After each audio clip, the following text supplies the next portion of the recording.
ये जो अंडा मांस मछली ये सब खाते हैं, इनकी बड़ी दुर्गति होने वाली है। ये ना समझें कि हम परम स्वतंत्र हैं, जो चाहे कर ले। नहीं नहीं नहीं, यहां एक सेकंड का भी हिसाब मिलेगा आपको, एक सेकंड का भी। जब से आपकी शुद्धि हुई और जब आप बेशुद्ध होंगे, मरेंगे, उस समय तक का पूरा रजिस्टर आपका है, आपके साथ है।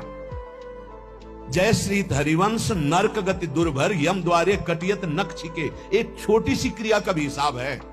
आप मनमानी ना सोचे। मांडव्य ऋषि ने तितली की गुदा में कांटा डाल के छोड़ दिया था, तो उनकी गुदा में सुली डाली गई, सुली, और वो काट दी गई, निकली नहीं, अनि मांडव्य नाम पड़ा। वही धर्मराज जी को जाके साप दिए तो विदुर जी के रूप में धर्मराज जी अवतरित हुई। एक इतने बड़े ब्रह्म ऋषि तपस्वी तितली की गुदा में कांटा डाले, उसको नहीं मिटा पाए, और उनकी गुदा में सूली पड़ी रही, आज भी पड़ी है। और आप उबाल उबाल के खा रहे हो, काट करके खा रहे हो, तो आपकी दुर्गति क्या होगी? सावधान हो जाए। सबसे प्रार्थना है, यदि जीवन अपना मंगलमय आनंदमय करना चाहते हो तो मदिरापान करना, मांस खाना, अंडा खाना, मछली खाना, ये जीव जंतुओं को भूनकर उबाल कर खाना बंद कर दो, नहीं नरक में भुने जाओगे। और यहां भी भुनोगे, वीआईपी कार में आग लगेगी और पूरे के पूरे परिवार सहित भुन जाओगे। जो बहुत स्वाद ले रहे हो ना, ऐसे चीखोगे, कोई खोलने वाला नहीं मिलेगा, क्योंकि वो तार बंद हो जाएंगे जिनसे बटन से खुलता है। तुमने भूंजा है ना, तो तुम्हें काल भूंजेगा उसी कार में।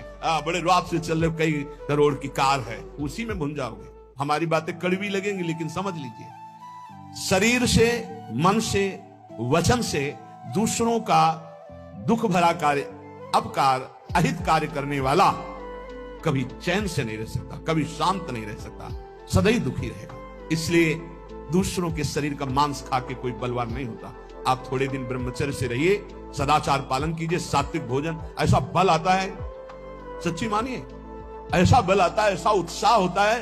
ये चर्बी बढ़ाने वाले जानवरों को खाने वाले, इनकी कितनी ताकत होगी, सच्ची मानिए। हम मजाक नहीं कहते कि विनोद में कहते हैं, एक घूंसे में बैठ जाएंगे। सात्विक ब्रह्मचारी हो, सात्विक भोजन करता हो, और एक घूंसा कस के मार दे तो मुंह बगाड़ देंगे। जो भैंसा और बकरा खाते हैं ना, मुंह बगाड़ देंगे। इनमें ताकत नहीं, ब्रह्मचर्य की ताकत, तपस्या की ताकत, सात्विकता की ताकत बहुत बड़ी ताकत है। ये सब भूल कर रहे हैं, जो सोच रहे हैं हम बलवान बन जाए। बलवान नहीं बनोगे, ऐसी जगह कैंसर होगा कि ना खा पाओगे ना सौंच हो पाओगे। दोनों बातें समझ लेना।